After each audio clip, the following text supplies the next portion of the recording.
Hello and welcome to the first episode of the ParentPorch podcast. This is where we will continue to talk about all things parenting but podcast style.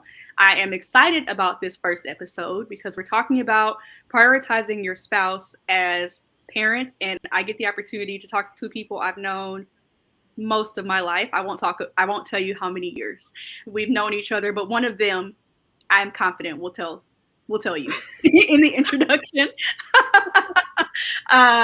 These are two of my best friends from high school, and I'm excited to check them. They're a wonderful family, and they prioritize each other. And every time I talk to one of them, I realize like how important this topic is to them, but also how natural they've made it. So hopefully, this can support you all in your journey.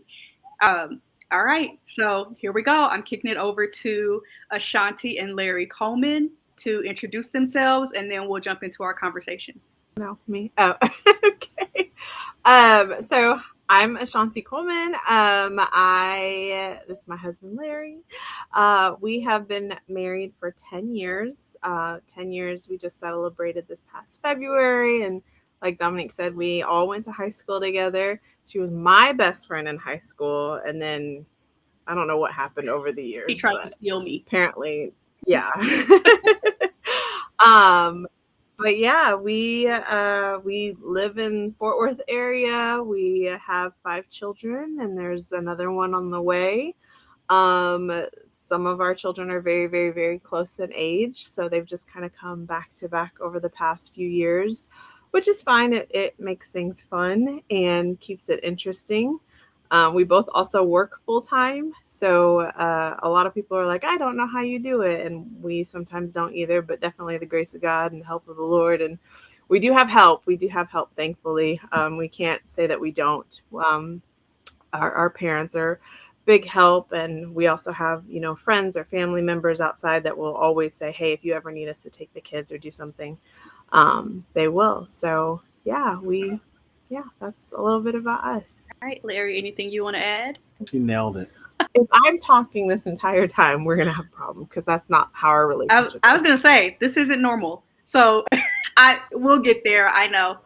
We'll break the ice. So let's start at the beginning and just talk about your story. So tell us about your love story, how you built the foundation of your marriage before kids even entered the picture, but then, just how y'all met. There are 2 different versions of our love story. So maybe you'll hear parts of both of them. But yeah, we went to high school together. So Larry was like the guy in high school. Every girl wanted to date him. Every girl's mama was like, ooh, if I was 20 years younger, like, I know my mom was like that. Dominique's mom was like that. Like everybody wanted Larry. He was like this GQ smooth looking, like just this, and he had this like, I call it a little bit of an arrogance. He just really had this confidence about him, the way he carried himself. And so, we were in high school together. I remember we would be going to like scholarship banquets and he would win an award and then I would win one. So it was like, there was like this, some sort of competition, but not really kind of thing. Not you, but he did date a lot of my other friends in high school and not me, did not want to date me in high school, but that's fine. And so, so we graduated high school. We kept in touch over the summer and parted ways. I stayed in Omaha for college and he left and went to Oklahoma.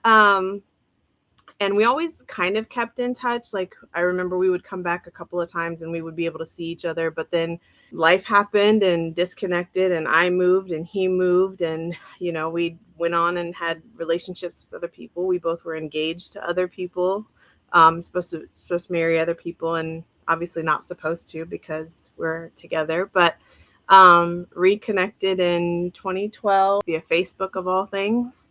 And just really kept in touch and chatted a lot and talked about like getting together and seeing each other. And that never happened. And then finally in 2014, he was working a job in Hot Springs in Arkansas area, Little Rock area.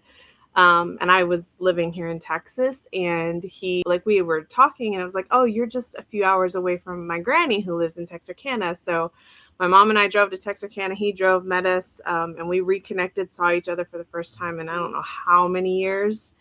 And, went for a drive in the country and just kind of sat and talked about all things like life and how we would envision our futures, and not even deciding at that time or talking about, hey, we're going to be together. It was just, legitimately just reconnecting.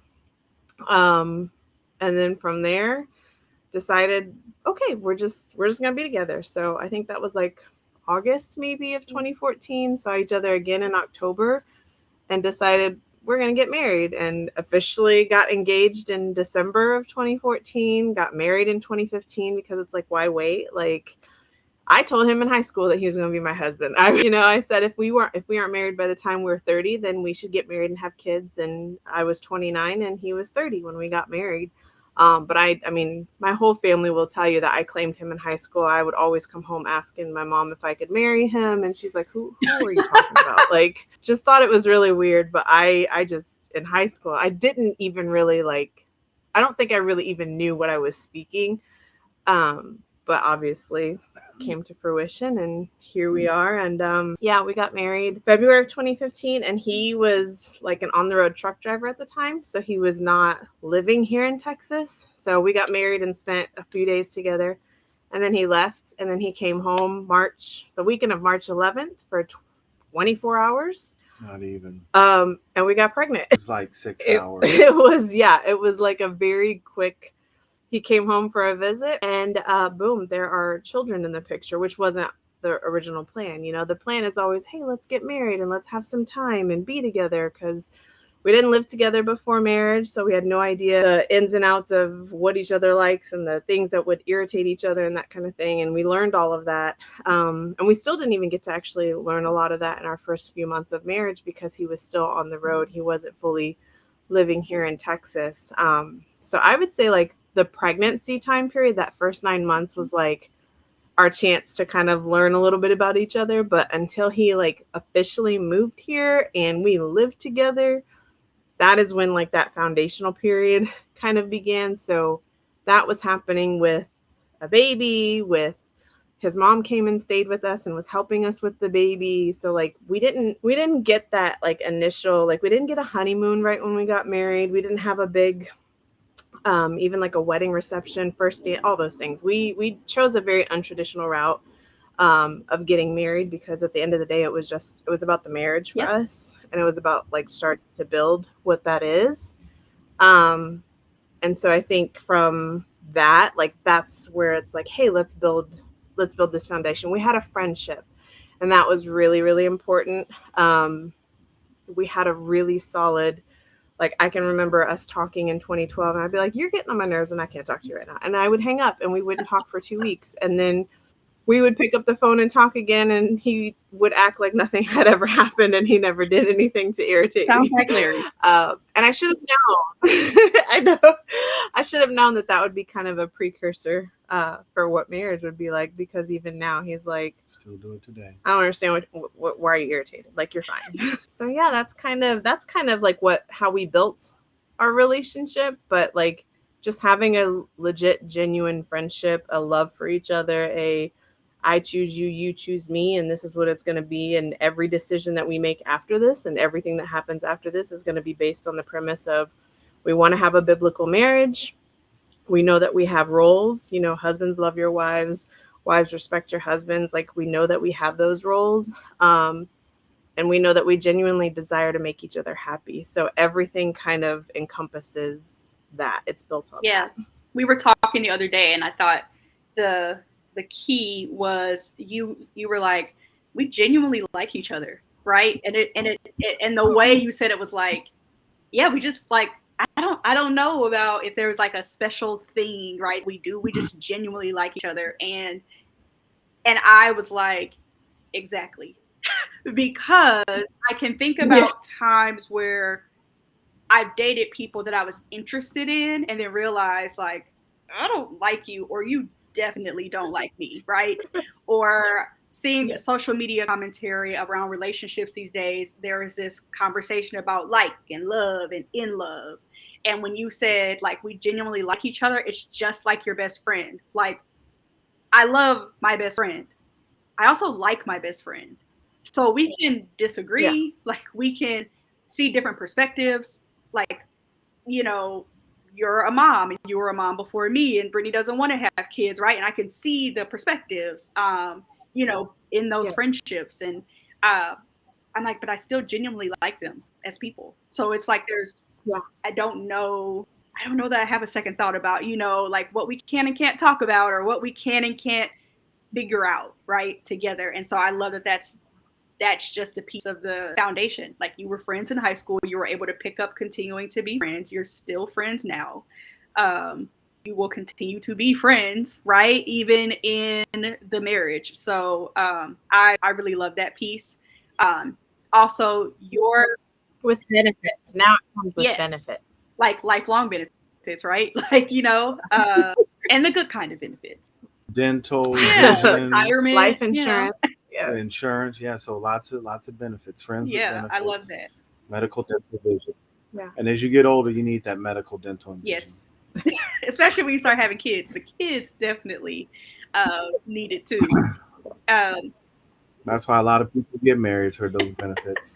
um, your marriage story, I think, is cool too, because I think people question, like, how do I do this? They think I'm going to be judged if I go to the courthouse, which, like, you technically have to go anyway to get your license, like your marriage license. Or if I have a small ceremony, and we do this quickly, what are people going to think? And I feel like, y'all, that was not the case.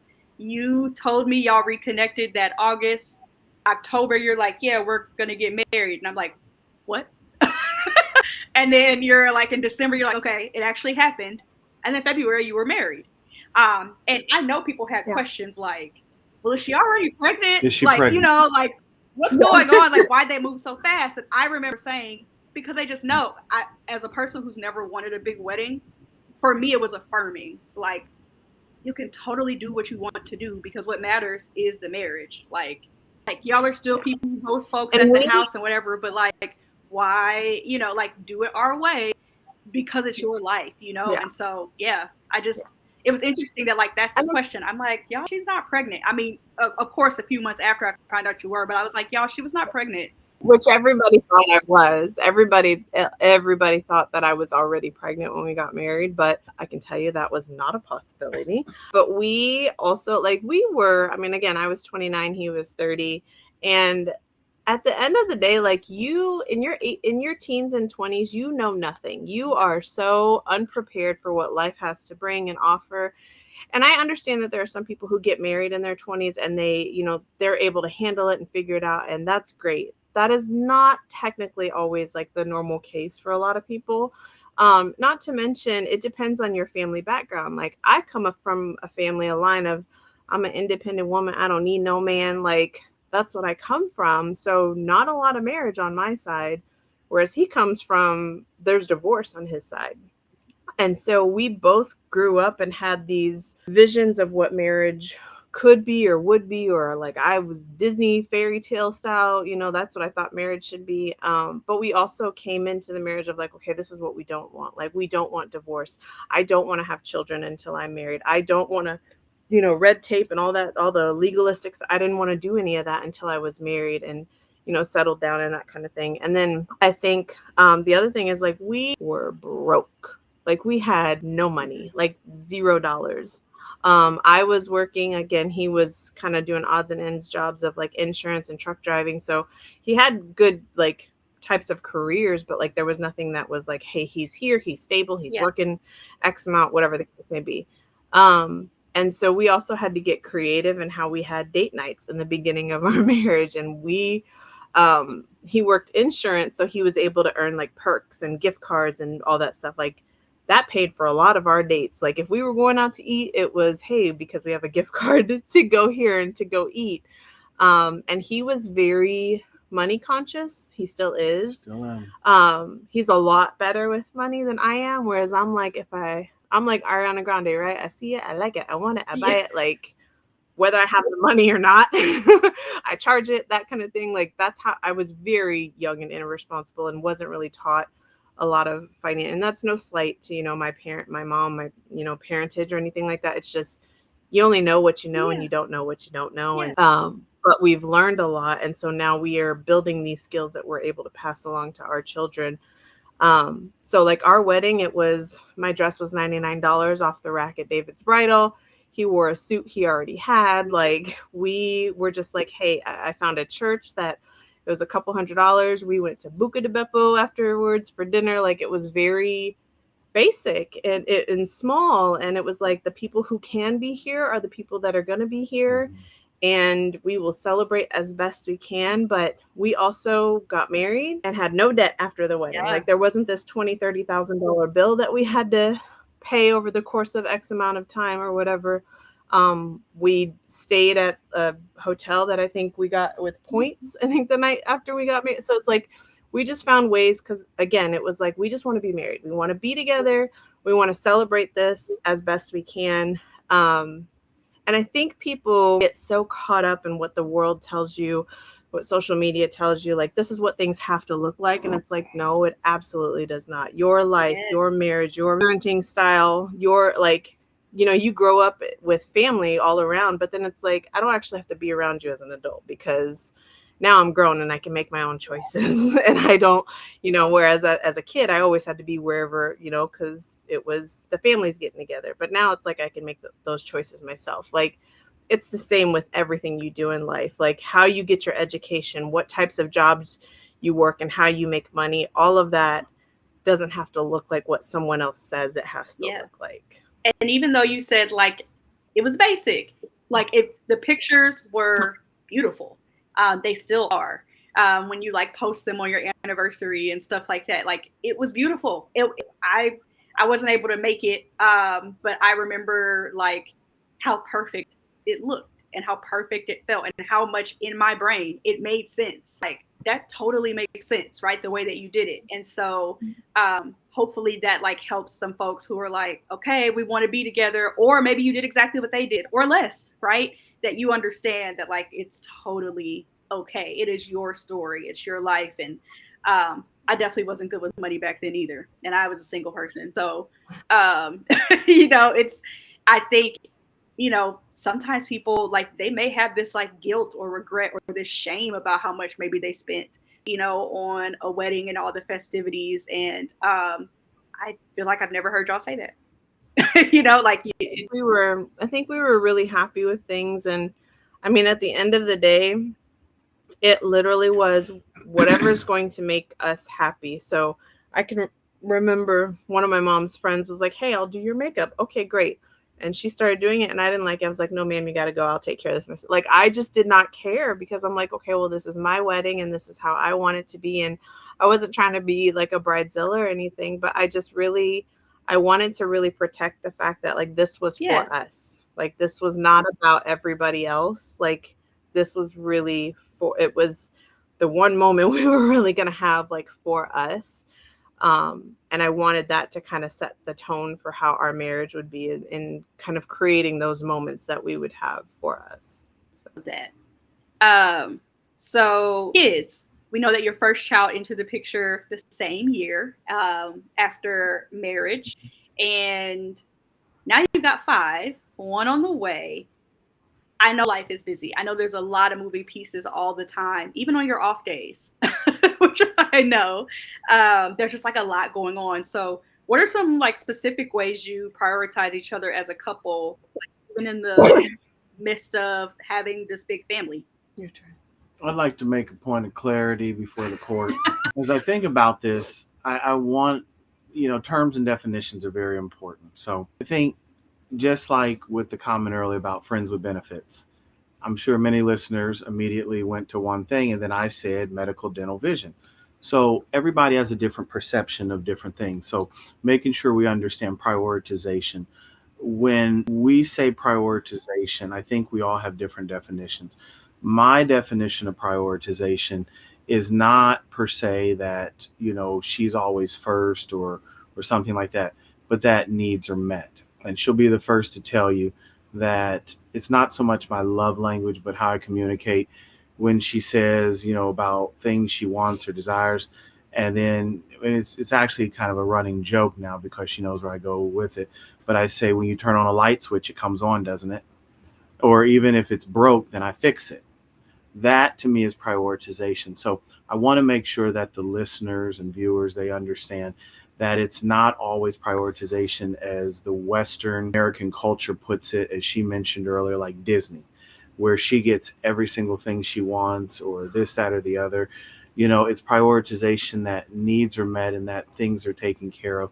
And that even if she's not, quote, first at the moment, that things are still taken care of as far as regarding her mental, spiritual, financial, physical needs. And so that I think is one of the things. And the reason I say that is because we have children ranging from a 1 year old to a 9 year old, soon to be 10. And with the baby, there will be a 10-year gap. So she can't always be first, nor will she. And neither will I. For those who've had babies, the babies always come first because they cluster feed like every hour on the hour. If you have a broken watch, you can set your watch by the baby. So, children are usually going to take precedence, in these things, but it doesn't mean that needs are not accommodated or looked after. And so that's where I think, the real understanding and definition of prioritization for me and for our marriage and for our children, they lie. First and foremost is God, and we try to have a healthy, relationship regarding whether it be attending worship or we do Sabbath. For those listening or not familiar with it, Sabbath, day of rest, which is every Saturday. We're not perfect, nor I don't think anybody is, but every Saturday I usually teach Torah, which is the first 5 books of the Bible. There's a yearly rotation on that. And then we take time as a family. And yes, life comes and gets in the way. Sometimes after work, we have a cattle ranch. So, taking care of the animals. We have multiple building projects with homes and lands. We have, obviously, with that, many vehicles, tractors, trailers, cars. Sometimes they need work. So, things happen in the midst, and you have to understand that these things, while they may need to get done, it's not saying they take priority over you. It's that these are the things that are needed to run a successful household. So when the children are hungry, there needs to be food or something needs to be prepped and ready to go. So that's one of I think the big things, starting off with understanding prioritization, how I define it, but also what it means. It's not that every time she comes calling, I'm there, which she'll tell you. I seem to always pick up the phone when my friends text or call, but whenever she does, it's on the charger.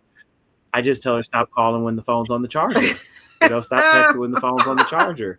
So, but that's what it means, is taking care of the needs. While it may not be the first thing, it means that the needs are still accommodated. Yeah. Funny story, y'all, by the way. So they've got their 5, and I have my 2. And there were a couple times where, like, just drop the kids off. Like, 2 more is like nothing. And I'm like, right. Well, we did it one day, and Ashanti and I went out. We got sushi, and we milked it. And, like, not intentionally, it was like, oh my gosh, we don't have to, like, no one's calling for us. So we're just, like, sitting there talking, whatever. But, like, every 20 minutes, like, Larry's giving me an update on my kids. He's not talking to Ashanti about their kids. He's letting me know that, like, my son is still asleep, my daughter is eating, her diaper changed. Is it okay if she gets juice? Like, can she have this as a snack? Like, just giving you an update that your daughter's playing with our daughters, like, whatever, right? And Ashanti's like, he's giving you more updates than he ever gives me on our kids. Because in his mind, he's like, they're alive when you leave and they're alive when you came back. What happens in between doesn't matter because they're okay. They're good. They were good. You and Pop did an awesome job. Daycare. Yeah. You make them, we take them. That's amazing. I'll be dropping them off tonight after school. And just remember you said that. I think, Larry, what was important that you mentioned around prioritization doesn't mean not important. Like, I really needed something for my back, right? Like, I was having back pain, something needed to happen, and I'm like, I need relief right now. Well, that's important, but, like, the priority is not surgery. That's not step 1. Step 1 is, like, how do we relieve this pain in a more natural sense? Do you adjust your sleeping position? Do we change your pillows? how do we strengthen your muscles? Maybe there's a little bit of pain medicine, but we want to be mindful about your liver. So like, we'll try this and that. And I think what you're speaking to in that family dynamic and this marriage dynamic is my wife's not any less important than anything else. But maybe that thing that she wants isn't priority or like over these things that need to happen right now, like the farm and the land and the animals, and the child like needs something, but like what she wants is still a priority, or us getting time together is still really important. We maybe just can't do the vacation this weekend, right? Like we can't be spontaneous in that way. So one of my favorite things I've seen Ashanti talk about before is on your anniversaries, I think it was, that y'all would do Wendy's dates. Tell us about those. Mm-hmm. Valentine's. It was our very first. So she didn't want to be cliche and get married on Valentine's. No offense to anybody who's gotten married on Valentine's. But so we spent our first Valentine's together, and we were going to get married the following weekend, which is our anniversary, our wedding date and our anniversary. So we didn't have really any money. And so our very first Valentine's, we ate at Wendy's. Free plug for them if they're watching. We need some sponsorship money still today. But it was great because it was quiet, because most people, they go to a fancy steakhouse or some exotic place, which those are great too. Over the years, we're not broke anymore, thank God. But we still do those things to help keep us grounded. And so it was very calm, because like I said, it was pretty much empty. It was just us, maybe one other patron there, because everybody else is at these expensive restaurants. But we just said it'd be the same thing going forward. And when I become president and everything, we'll just fly Air Force One back to Texas and eat at that same Wendy's. Except that time and the taxpayers will. Nobody. Yeah. Yeah, well, the whole block has to be. It's just gonna cost the taxpayers a few more dollars for that $2 burger. I love that. And it's true. It's like nobody else is in there really. But I love that you keep it There's going. never been anybody else at Wendy's whenever we've gone on Valentine's Day, because again, we also still celebrate our anniversary big the following weekend. So it's like we don't need. And now Valentine's Day has also become, okay, how do we incorporate the kids, right? Like, how do we do Valentine's? Like, I get really excited to do Valentine's Day at our oldest daughter's school, right? Because it's the parties, or it's the let's make your own box, or let's figure out a way. Like, she goes to a Christian school, so we always try to figure out a way to keep God in whatever worldly holidays they celebrate. So it becomes fun to incorporate them as well. I do want to make a point here. Because I think I don't want the ladies to get discouraged. Men and women have different strengths.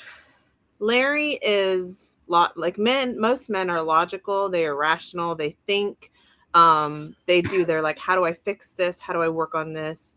Women are more emotional. And that is why, like the Bible commands, husbands, love your wives, because that's a challenge for them. The love part is a challenge a lot of times for men.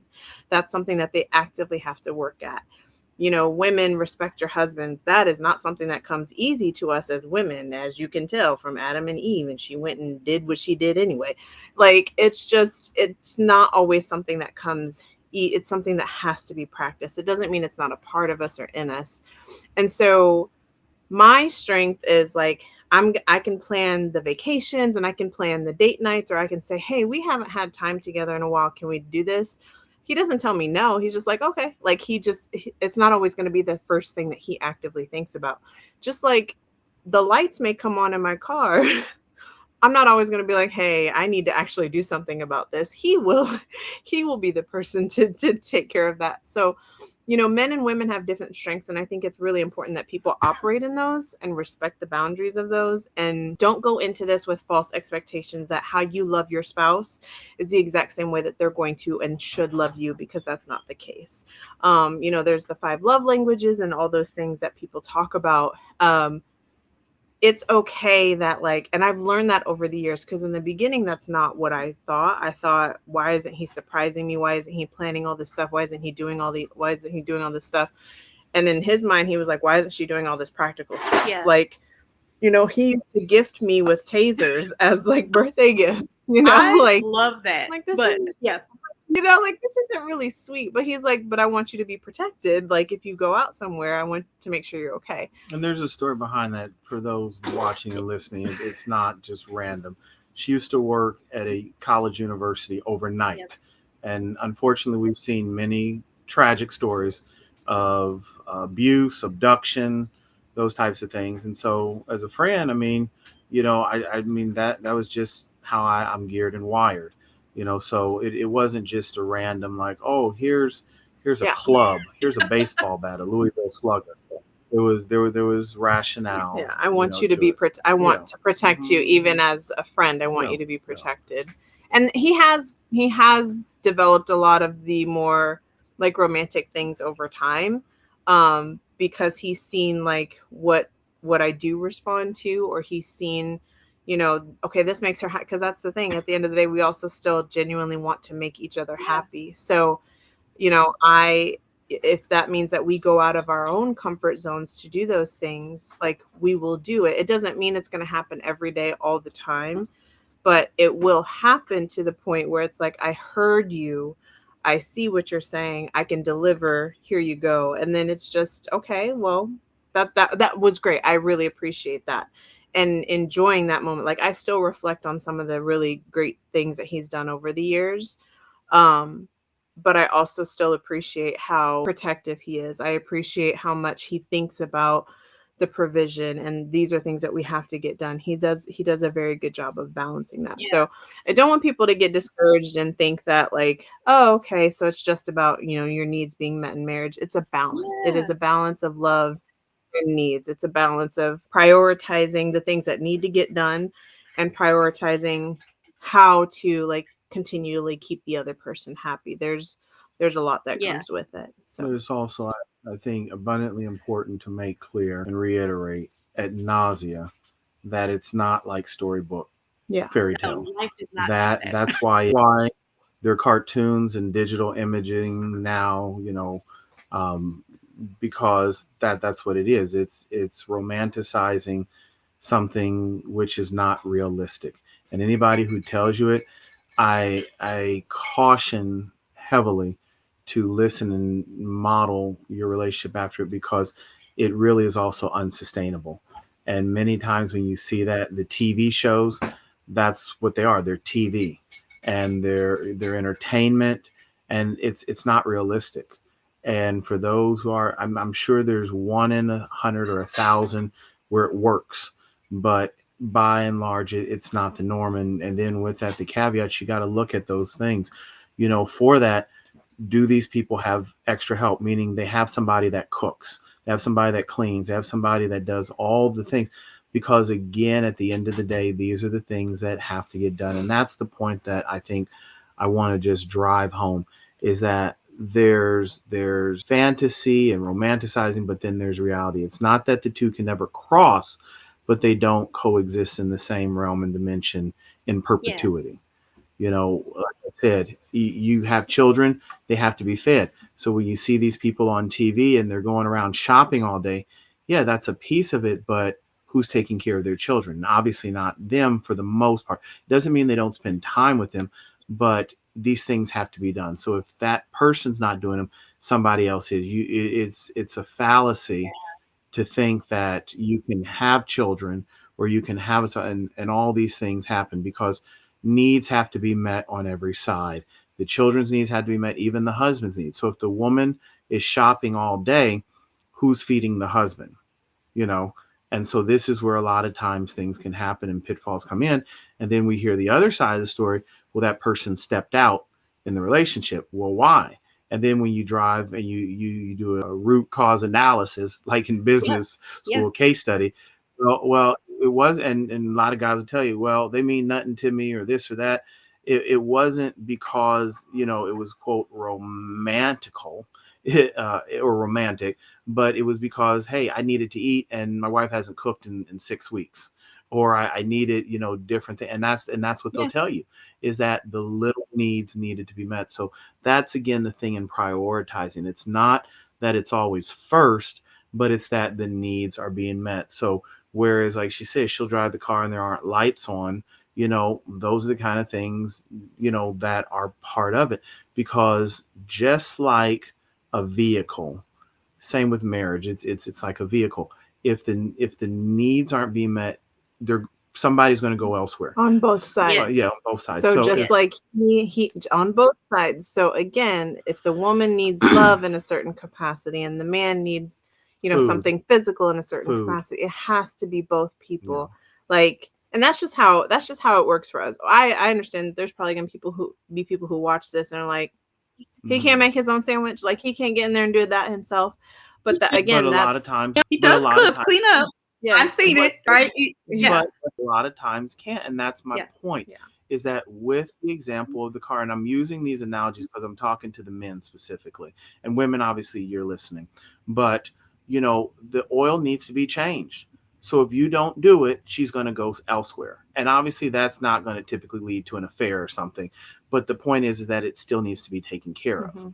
And that's the whole point, is that prioritization does not always mean going out shopping and buying flowers on every holiday and chocolates, which she'll tell you I'm a gross violator of, and I don't really do. But, I've gotten better, but that's what I realized it had to happen. So even if I don't understand it, it's something that needs to be done. And if they're saying it needs to be done, just like your car. Men, if you had a brand new Ferrari or Rolls Royce, you would never neglect an oil change because it's a priority. The car will not function without it. Or if you had an aircraft or boat or whatever it is. And that's what men do. They spend time shining their toys, their ATVs, all these things. Why? Because not all the time they're needed, but a lot of times the maintenance is needed. And so versely, that's the thing. If she's saying that, hey, I want flowers, you may not see the need, but that's the proverbial check engine light on the marriage. And if it's not being done, like I said, the needs will get filled elsewhere. So like with flowers, what I did, and I think is our first or second year, I went and bought a rose bush, which still blooms today. So she has flowers in perpetuity. So I realized that, okay, I don't understand it, but I found a practical way to meet the need. So I said, I got you your flowers. You have to wait a little bit for the first bloom, about a year or so, but every year. And she just came home the other day and said, somebody took one of my roses. So see, she notices. And it was probably one of the children, but she still gets flowers all the time now, even when she doesn't ask, because I took the extra time to do it. I do hilarious thing. Yes. So just for those watching, when he speaks, he's not speaking to women. He is speaking to men. So just FYI. And that's what really needs to happen. Like we've accepted, like, our roles in this is, like, if I'm speaking, I'm going to speak to women. If he's speaking, he's going to speak to men. But women, you can also glean from this, because it works in reverse. Because men were also practical, we're visual, and we're physical. Our sons, they communicate hitting, pushing, all that kind of stuff. Our girls communicate through talking. So, with men, our practical stuff is going to be, hey, like I said, I keep mentioning food. When she started this and talked about high school, I was 100 pounds lighter. I put on another Larry since high school in 20 some years. And I'm not exaggerating. I've literally, gone up 100 pounds. So, what you see now, it was a lot slimmer, trimmer, as she said, more GQ. But these are the kind of things. So, but I said, yes, I can fix a sandwich, because obviously I have fixed many sandwiches, but these are the kind of things that I need. I need, different things versus what she needs. So women, you can, glean and listen, but, it's also understanding for men, because many heated fellowships have happened, over this. I also think what I'm really getting from this, hearing both of you and like synthesizing this together, is one person was not meant to do everything, right? Like, society is so individualistic. I also was raised by independent women and was raised to be very independent. My brother, not so much. And I don't understand how he did. I feel like we were getting the same lessons, but somehow they weren't, in the same way. But I felt like I have to take care of everything by myself, and very quickly got overwhelmed. Like, yes, I can change the tire. Yes, I can take the trash out. yes, I could probably give myself an oil change. I think I've done it once in my life, right? I don't want to. I don't want to. I actually don't want to put the furniture together. Like, yes, I can do it if I went to IKEA or got it from Amazon or whatever. Like, I don't want to. I don't want to change the light bulb. I don't want to. My garage like just got fixed, but it was broken for a week. Like, I don't want to do that. I could have. I don't want to. But when my brother was here last weekend, he came in town. There were just things that he noticed, right? Like, I heard this sound on your car. You should probably, it sounds like it's this, blah, blah, blah, blah, blah. Well, I've just been dealing with it, right? Like, knowing I probably need to stop and let somebody like listen to it. But he very quickly was like, it's this, this, this, and this. And they looked at the garage and was like, yeah, it looks like a spring came off. So call, and have maintenance come, blah, blah, blah, right? I was like, this is why you need men, right? Like that, or at least like, this is why you need somebody else around who's not handling everything else that I'm handling, because they can see and pay attention to all the other stuff. And so for a functioning household and family unit, like, I don't think we are now expected to do a lot of things by ourselves that we never were expected to do. So if Larry is checking on the equipment, checking on the land, making sure cars are maintained, going to work, teaching the Torah, like doing things for the church, all these things, right? And Ashanti does nothing but shop all day, that is not even balanced, right? Like, and I'm not saying that's what Ashanti's doing, but like, think about it. Or vice versa. If Ashanti was cooking and cleaning and maintaining of the house, and she was doing the oil changes and this and this and this, and then she never talked to Larry, what does she need him for? Yeah. Right? So if you care about the person you're with and your family unit, you will figure out like what works for you. I know that there are like some families where you're like, well, my husband loves to cook. Great. Let him. If he's the better cook and he enjoys, like, great. But what else are you going to contribute, right? Like, to the functioning of that household. And just because he loves to cook doesn't mean like he even wants to do it every single day, unless he does, right? Like, so just figuring out like what works to balance things out, I think is important, so that, things don't slip. Yeah, absolutely. So I love that. Also, I appreciate y'all calling out, like, I'm talking to the women, I'm talking to the men. Sometimes not me, like, not on ParentPorch, but sometimes people are questioning who's talking to the men. And because I'm so connected to so many people, I'm like, most of the men I know do a lot of their work and talking to men. Are y'all not talking to people? And so I think it was just important for you to mention that like, I say a lot, like, I don't know how to be a dad. I know what it's like to be a parent, but I don't know what it's like to be a dad. But I'm talking to moms because I'm a mom. And there are things that dads can like glean from that, but like, I'm not a dad. And so I can never tell dads exactly what to do, exactly what it means to be a dad. I can tell what it's like for me not to have had a dad around, and all that stuff. Same thing. And I love also, like, people come to us at ParentPorch because there are studies that say like parents are tired of the carefully curated content. They're tired of the fairy tale. They're tired of the romanticization of things, because like, I feel like that's not reality. And so you all are like giving us a scoop into reality, at least in your case, which is great. I do that a lot. You mentioned talking to the men. I do. Like, I obviously, like, you and I talk, but like, we'll be dealing with the situation. I'll be like, have you ever brought this up to like your other married male friends, and ask them, like, just proposition them and ask them in this particular case. So, we don't talk about everything that happens within our marriage to outside people, but we do consult other people. So, yeah, which is awesome. I don't know what just happened here. I think I accidentally pressed something. Sorry, y'all. This is what happens. Okay. Perfect. So let's talk about stress.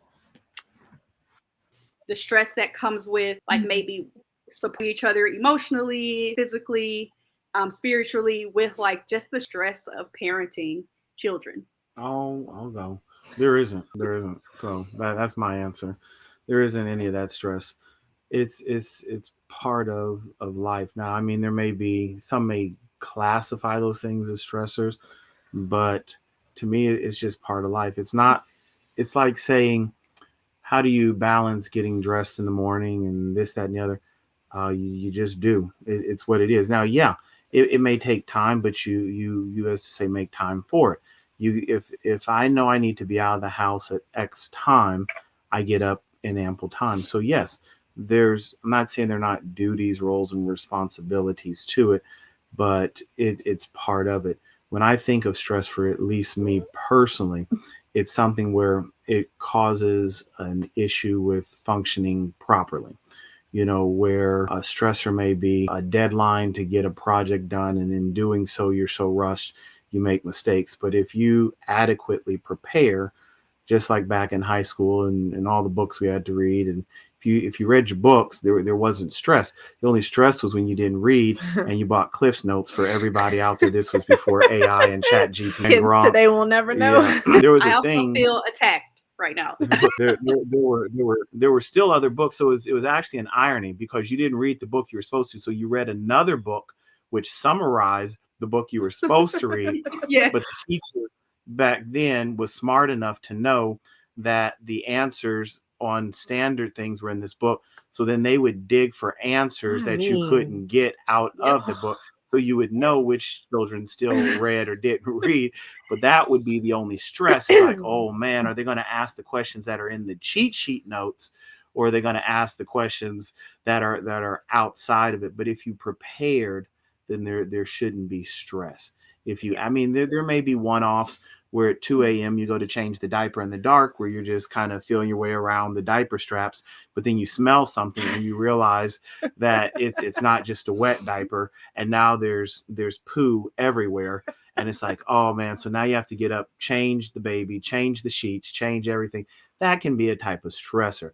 But again, if you're working and you're putting things in line and in order, if you have the baby bag ready, if there are diapers in it, if there's milk and bottle, then it isn't. And just like financially, there's a gentleman, we're giving so many free plugs. We should definitely get endorsed by somebody by the end of this. But there's a gentleman named Dave Ramsey. He does financial help for people to help get out of debt and different things, which we actually have used his program successfully. But he talks about when you get to that point and you build up what's called an emergency fund. An emergency no longer becomes an emergency. It just becomes an inconvenience. Mm-hmm. And I think that's the best way of putting it, is that there are, quote, stressors, but if you prepared, the analogy I use, like I said, Dave Ramsey or back in school, if you prepared, they become inconveniences. The only time they become stressors is if you're not prepared. And that goes, like I said, with anything, physically, mentally, spiritually, financially. If you haven't put together a game plan for those things, then yes, there are stressors. But if you had not that everything is going to be by the book or it's always going to be perfect, but if you have a game plan for dinner, if you have a game plan for washing and laying out the clothes and those types of things, then getting ready for school or place of worship on the week, it's not a stressor. It's just an inconvenience, or it's lined up. It's only that it only happens or occurs when people are ill prepared. So that's my 2 cents on the subject, and I'll let her chime in. I mean, I would just say, I don't like, for me, it feels like a lot of our stress is like outside of our home. It's not our children. It's not parenting our children. Like, yes, we're dealing with a 9 going on a 39-year-old. Like, she's we're dealing. I mean, our church is very like, you don't have to get dressed up. It's very low key. And she wore heels and jeans and had a jacket hanging. I was teenager style, like yesterday. So, but we don't, it's not the, and it is, sometimes it can be chaotic because we have 4 children who are 4 and under. We have the 9-year-old, but then we have a 4-year-old, we have 2-year-old twins, we have a 1-year-old, and then there's a baby coming in 4 weeks. So it's not the number of children, it's the fact that they're all so close in age. Like the 4-year-old and the 2-year-olds feel like triplets. And so, that can be, it just, there's a lot going on all at the same time. But but it doesn't feel like the stress comes from within the home. It feels like there's just outside factors. So it's, he works a pretty big job. I work a really big job. We have parents that have needs, and they, are calling and leaning on us for stuff. And, I drive 45 miles for work. Dallas traffic is a stressor. Like, those are Absolutely. things that those are things that I think about for stressors, like, and how we manage those things. But when it comes to, like, I have a sweatshirt that says home is my like first ministry or something like that. Like, because this is where my attention focus, everything that I do outside of the home is all for what happens within the home. So parenting these tiny little humans is not, to me, the stressful piece. Like, are there times where I need a minute? Are there times where we need a minute? Yes, absolutely. Because we need a little peace and quiet every now and then, or we just need time to talk, or we just need time to formulate game plans for what we're going to do in the future. But raising them and being responsible for pouring into them and developing them, and, that's, to me, that's not stressful. It's just, there's other things that happen outside the home that cause that stress. So when people hear the number of children we have, they always seem to freak out, whether at our jobs or other places. And I think that is because, and not to put anybody down, because each person, they govern themselves accordingly, and things are given to people as they can manage. As I said, we have different, we're starting different business ventures and different things, and we understand that that's not everyone's cup of tea. So when they hear there's a number of children, it's like I said, a thing of preparation. Not saying that we're perfect in anything, but we also understand that everybody is geared differently. So some people, they can accept one or two children or no children there, and there's nothing wrong with any of those people, contrary to belief in what social media and stuff has said. Women with cats, and guys, their toys or whatever. That's not the case. If people love cats, that's a great thing, because that takes a lot of patience too. I'd never had really any pets until I married her, and she had a dog. So I mean, I know that that's a gifting. So when I hear people have 4 or 5 dogs, I don't look down on that. I say, accordingly, that's their blessing or their ministry, and so they prepare. And so for them, they would say that's not stressful, because that's what they love. And I think that's the key, is doing what you love. Obviously having multiple children is something we love, in addition to each. I mean, that's why they're here, is because I love my wife. Not so much that I love the children. I mean, I do love my children, but if I did love my wife, we wouldn't have this many kids, so, or children. So it's understanding those things. You're blessed to manage and steward the things that you love, and then they're byproducts of it. In our case, byproduct of the love is multiple children. I love that. I love the sweatshirt that you mentioned too, about like home being your first ministry. Something I've learned in my old age, but really in like the last 2 years, is that I grew up, and you want to change the world, right? You try to figure out, like, what is my purpose in life? I want to change the world, so I'm going to work for a nonprofit, or I'm going to do this, I'm going to found this, or I'm going to, and all that is absolutely great, and you absolutely should do that. But I also realize, like, if I actually want to change the world, it has to start within my direct sphere of influence. That's my household. I can't tell my friends what to do in their household, right? But I can figure out, like, what am I learning? How am I growing? How am I modeling certain things? What am I talking to my kids about? How am I talking to them? All those sorts of things in my house. I can talk to my brother about certain things. Like, I talked to him about investing a few months ago. He started investing, and then we got my mom. She's like, y'all are talking about investing. I feel like I should do that, right? And then my mom's investing, right? And so I was able, like, while my grandma was still alive, to get her to go to a different type of doctor, like a more naturopathic doctor, so we could start to look at things. And sadly, she only got to work once, but even then, like, if something's going to shift and change, start at home. Start like where the love is, start where the trust is already there, and things really will spread. And I think, you're speaking to that, like, is a great example, because it has me sitting here reflecting, like, are my kids stressful? And a lot of times I'm like, no, it's really not them. Like, it's not them, it's the other stuff. And when you cut out the other stuff, it's not so bad. Like, it's not bad at all. Like, parenting is not all sunshine and rainbows. And I imagine relationships aren't necessarily all sunshine and rainbows. There are tough spots. But I'm like, my kids don't stress me out. There are moments where I'm overwhelmed. I'm like, wow, both of you wanted to have a blowout right as they're walking out of the door. That's cool. Next time, just tell me in advance, like, it's overwhelming. No, other people aren't going to understand. You're late, and like, that's frustrating. But other than that, we have a good time. I'm raising myself and my brother again. So yeah, I love that. What advice would you give to other couples, especially those with kids? I'm looking at her cheat sheet, and I don't know what question we're on right now, The last but okay, the last one. But she's back up at the top, and one of the things she talked about is sex, and I think that's the one that everybody wants to talk about. Yeah, let's talk about it. So, all the time. Hence, all the again, time. 6 children. Get over yourself. The children. easiest thing you can do is lay down together. That's the easiest thing that y'all can do. Get over how tired you are. Get over he irritated me today. That Get was a over podcast yourself. she just heard. So It she's is. reiterating a podcast. It is, and it was great. These are not just her words. She's reiterating a podcast. Jeez. But I will, to be fair, to have my besties back.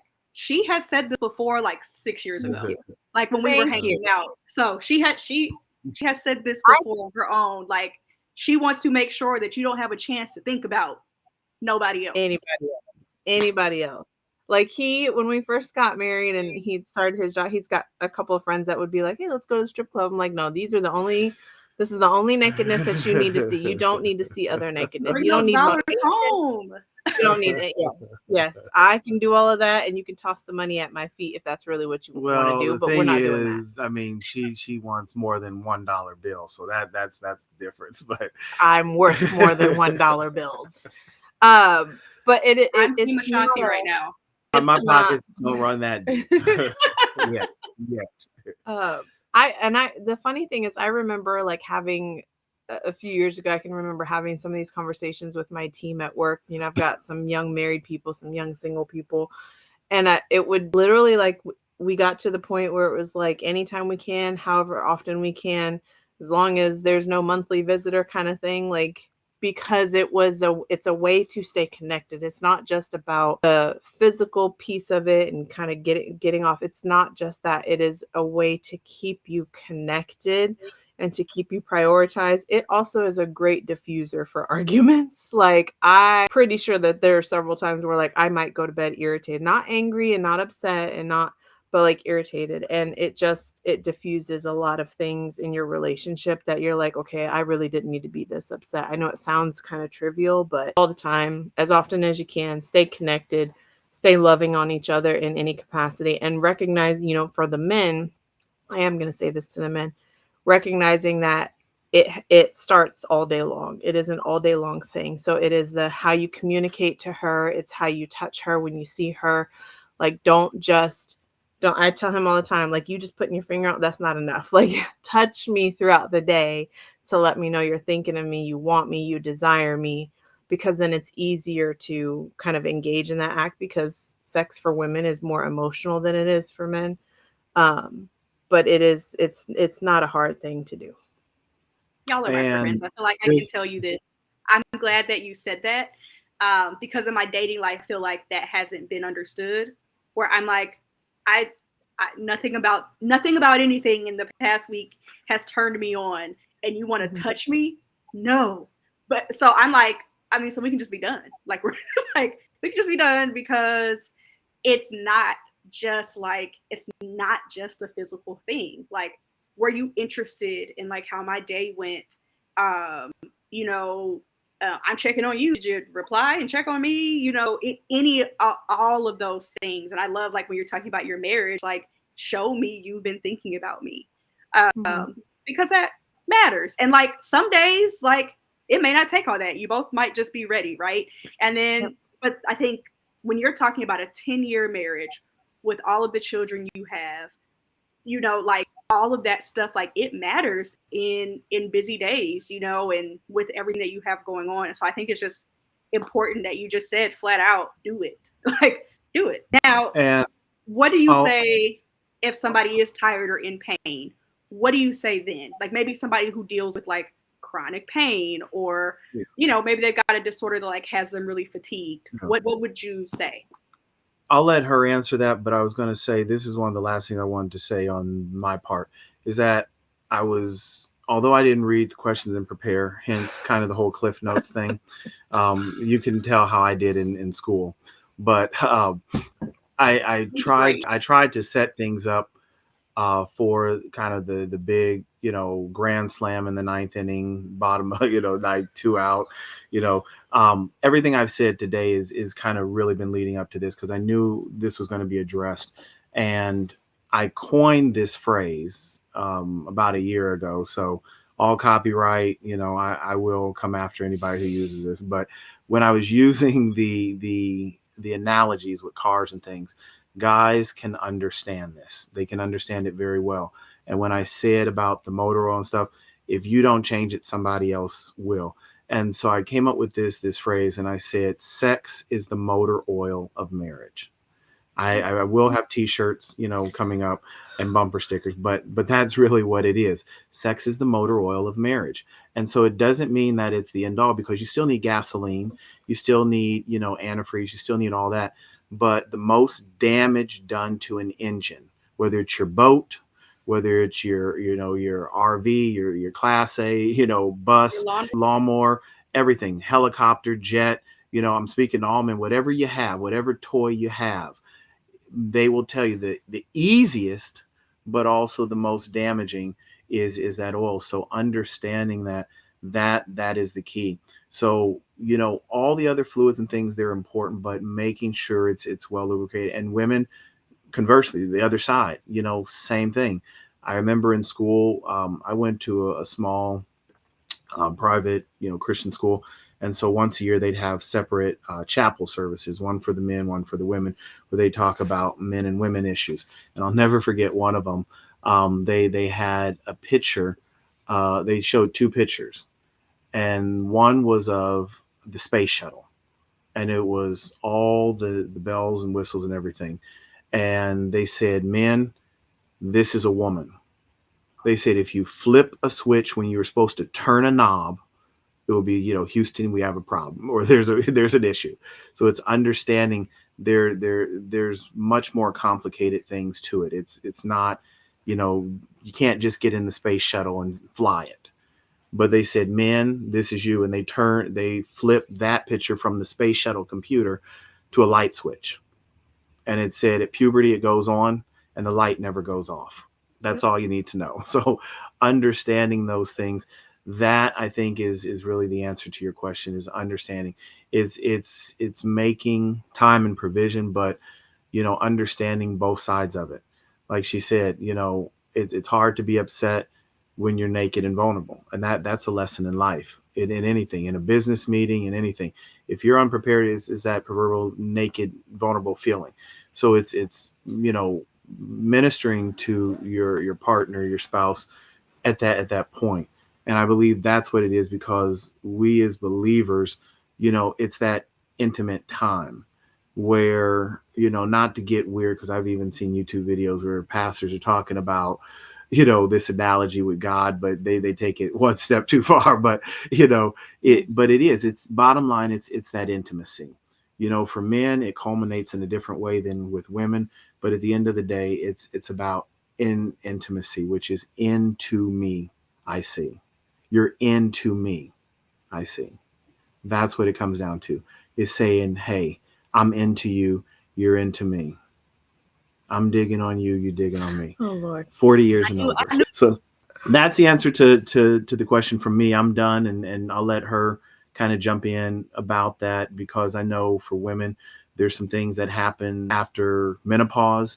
And I've even heard, I'm serious. I mean, it's true. And I believe, she's not at menopause, but things do happen, and it, libidos change and different things. So it is going to be different, I'm sure, for women. And, and I'm sure those watching may be older and say, well, how can I do that when, I have maybe a medical condition, or, again, my libido has dropped, or, I don't feel sexy, and for men, that's one of the biggest things, is saying, you're sexy all the time. Obviously she spent the last 5 years pregnant.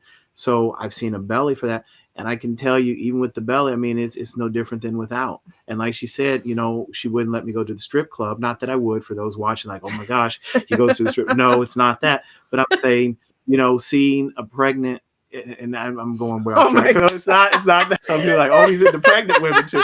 No, it's not that. I'm saying, I'm sure I get plenty of phone calls, emails, and texts for people who watch this, like, oh, Larry, you just went off the rails. But no, I'm saying I find her beautiful in every stage, whether she's pregnant, not pregnant, whatever. So, for women who may feel like, hey, I'm overweight, or, I've had multiple C-sections, so I have scars on my body. you know Ask a guy about his favorite truck, like Mater and cars. The dents are what gives it character. So women, you don't have to be perfect, you don't have to be in makeup all the time, for us to find you attractive.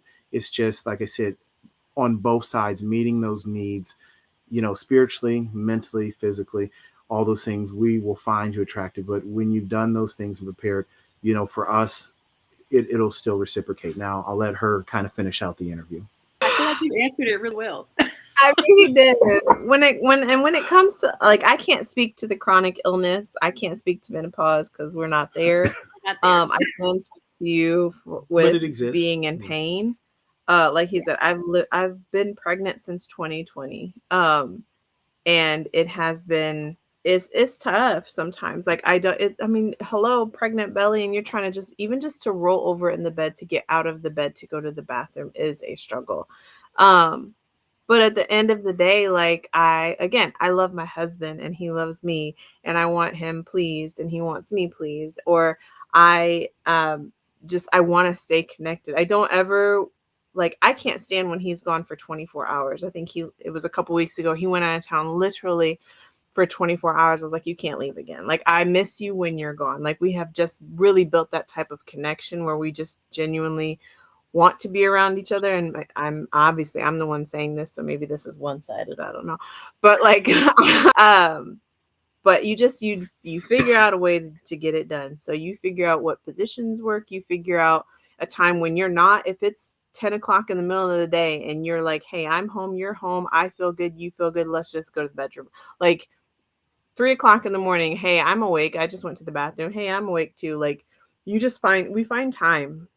And we don't, like, we're obviously, I think last week I was, not feeling well and I was in the hospital. Like, we're obviously not trying to get it in, in those time periods. But like the times where you do feel good, again, like he said, I did listen to this podcast. It's the easiest thing you can do. Like, the other stuff is the struggle, the supporting him when he's going through stuff at work, and the listening to him, or the helping him strategize and trying to figure out how to get stuff done. Like, those are the challenging pieces. If the easiest thing that we can do is physically come together, like, then we're going to figure out a way to do that as often as we possibly can. I think the other thing, not sexual related, but you talked about with couples who have young kids, like, you need to show them what a healthy relationship looks like when you love someone. Like, don't shy away. Like, let them see you kiss, let them see you dance, let them see you spend time together. I would caution with, like, the arguing in front of your children. Our children have seen us kind of, like he said, heated fellowship, right? So our children have seen us kind of, get loud with each other, and then they get loud, and it's a loud house over here in general. But I also want our children to see us, like, we went out last Friday night because I had an event for work, and our children wanted to go. It's like, no, this is mommy and daddy time. Like, we have time with you separately, together, all these different things. But they need to see what a healthy relationship looks like, because speaking as a person who didn't grow up seeing what a healthy relationship looked like, making it up right now. Like, we're figuring it out and learning what is a healthy relationship, and being spirit-led in what a healthy relationship is. But I think it's important for kids to see that. I see a lot of people on social media who are like, my parents have been married for 30, 40 years, and then they're married, and they're like, I want a marriage like that. Like, we have our pastor at church, he's got 10 children. And so his girls grow up sometimes kind of wanting, a husband like dad, because they've seen how their dad treats their mom. Like, kids need to see that stuff. Yeah. So don't shy away from showing them that. And when he talked about like the kids, you know, in our marriage, our children, excuse me, they are a priority. It doesn't mean that they come first every single time. So like we're sitting down, we're talking, and our kids come up all the time. Mommy, mommy, mommy. Like, hold on, I'm talking to dad. I want to hear what daddy has to say. Daddy is mid thought. So it's like trying to also teach them respect for adults and teach them those types of things. But like he said, they might need to eat and they might need to do X, Y, and Z. But at the end of the day, we still make time and space for each other. And we show our children what that looks like. That's so, so important. Yeah. So lots of teamwork, lots of alignment, and like, this is what we want. Hey, this is what we said we wanted. You know, here's the reality of where we are. Here's where we're going. And then making time to deal with the things that come up, but also doing the easy things often. Yes. I feel like that really simplifies it, but also that's what I really gathered here is like no one's going without here, even with the children and you being pregnant right now and having jobs working outside the home and starting businesses and things like that. Like nothing's going without. Everything is still a priority, and you make sure you prioritize yourself. You're showing that love not just to your children, but like you're showing it to me. Like I get to see it, not like in person. We don't get to see each other every day, even though we don't live that far from each other. We got our lives, but I think about you all the time, and how you make things work. You and then I think about Stephanie's life, which is like even busier, with like sports. Think about like how they prioritize each other, right? Like that's a different household, maybe different values, different beliefs, different schedule, different income, different jobs, like whatever. But I'm like, I didn't get to see a successful marriage, right, in my household, but I do get to see successful marriages in my peers. And so and every single time I talk to people, it's like not complicated. Like somehow, some way, you get the romanticized thing, or you get like they're just really hard and nobody do it. And I think my peers are showing me like it's not difficult. Yeah. It's only difficult if these things are lacking. It's definitely what you make it. And, a lot of times people from the outside would be like, oh, marriage is hard. No, your marriage is hard. But this marriage, we have determined will not be hard. We really believe in the power of words. We try to be very careful with what we say and what we speak over our lives and over our children. So like sometimes somebody would be like, oh, your kids are acting crazy. No, they're not. Or oh, like we are just very, very mindful of the words that people speak over our, like I don't have to accept everything that you're saying. So when you say marriage is hard or raising all these kids is hard or blah, blah, no, it doesn't have to be. And we determine what this will look like in our house. You speak it to what, so even when they hurt themselves and their grandparents say, poor baby, like, no. And then people look around and they wonder why there isn't money flowing through their home. Look at the words that are being said. No, it isn't poor baby. And well, you know what I mean? No. We need to correct that now because, it's as simple as that, which words do have power.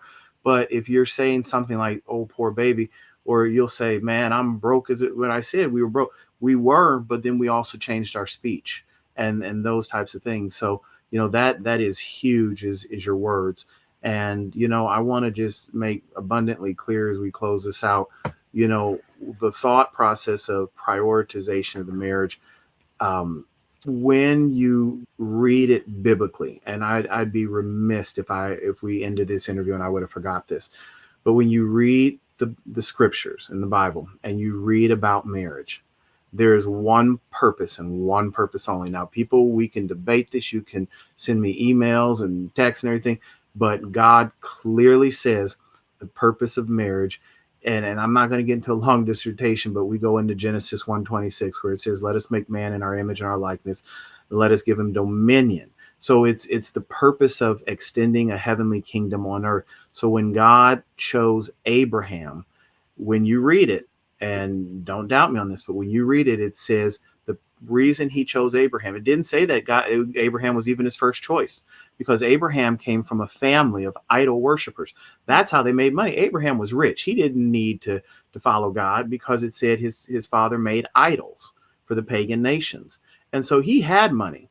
And that's why I personally even don't believe that. Again, this is eisegesis, I'm sure you're taking it out of the text, but where, he wasn't God's first choice, but he said, I chose Abraham because I knew he would teach his heir or his posterity my ways.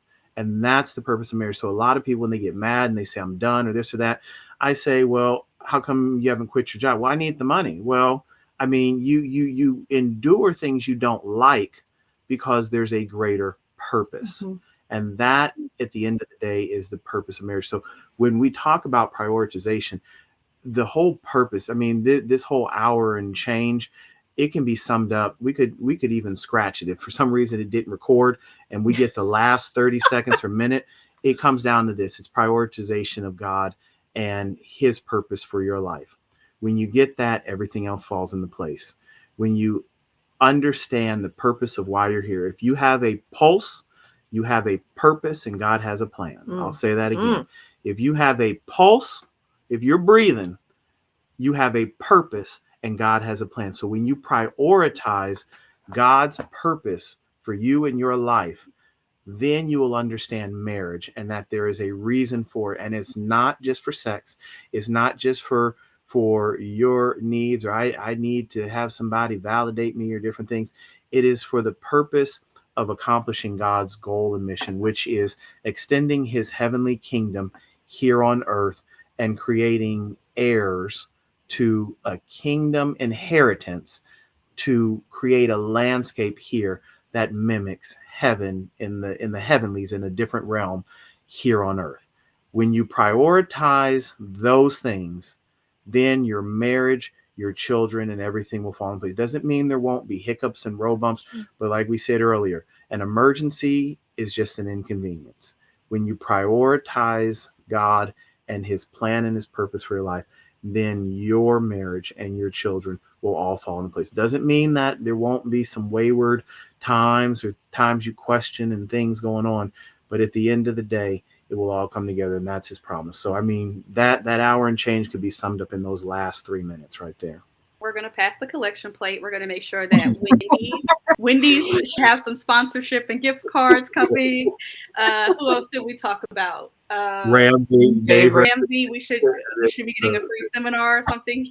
Quite a few plugs, but those were just things that have played pieces in our life. And for anybody watching, you can transcribe or transpose, those things for anything else in your life that has.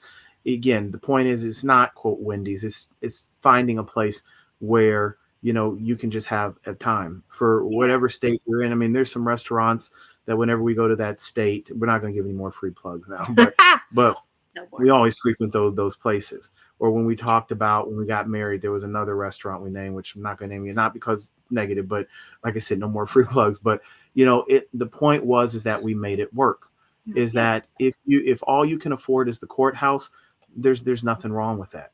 It's not about prioritizing, finances where you have to have, we've even had friends who said, we can't get married because we got to save up for, wedding. And they did. And there's nothing wrong with it. There's nothing wrong. But for us, we didn't have $20,000 or $30,000 to spend. And if we did, we were going to put that towards a house. Now, for those who are watching and listening and have, that's great. And I pray those marriages are still going strong, because there's nothing wrong with that. If you have a big home, there's nothing wrong with a big home. If you have beautiful, exotic cars, there's nothing wrong with any of those things. It's just understanding that those things are things, but putting the person first and putting, like I said, God's plan for your life first, then all those things, they come into play. It's just prioritizing the plan and the purpose before the things. Don't live above your means. Live within your means, whatever you can. Like he said, we found a TV show that we really like to watch every Friday night. We were at home watching that TV show. That was date night for us. Like, those are things that we reflect on in our marriage now. Like, because we don't have time to just sit in front of the TV and watch our favorite TV show on a weekly basis, because we're literally living in answered prayers right now with all of these children. But finding something that you guys just genuinely enjoy doing together, and making that work. If it's going for a walk, if it's working out together, if it's, if it is date night and you can afford and go to all these fancy places, do whatever works for you. If a high end steakhouse is in your budget, do it. Just don't put the things above it. Yes. You know, when we got married, the ring she got was the best I could afford. And today we all have multiple rings and watches. I mean, high end stuff. Right now I'm using one of those rubber workout rings. And out of all the rings I have, I wear this every day. And it might be worth a couple dollars, you know. And I've seen other people who tattoo the rings. You know, I'm just saying, just not prioritizing the things over. And I think when people begin to do that, everything else will fall into place. So that's it. I love that. I have to highlight what Ashanti just said. We are literally living answered prayers. Yes. They are literally living answered prayers. And I think we can all think about that. Like when things get tough for me, sometimes I'm like, but I am living answered prayers, right? Like I am. Or I prayed really hard for this job. So when it gets hard, let me try to stick it out, right? Until maybe it gets to be too much or it's time for me to move on. But remembering, like, even the home I have, answered prayer. I didn't even know that this place existed, right? I wanted to live in Dallas, right? Like, I'm like, oh yeah, I want to live in Dallas. And a few months later, it happened. Answered prayer.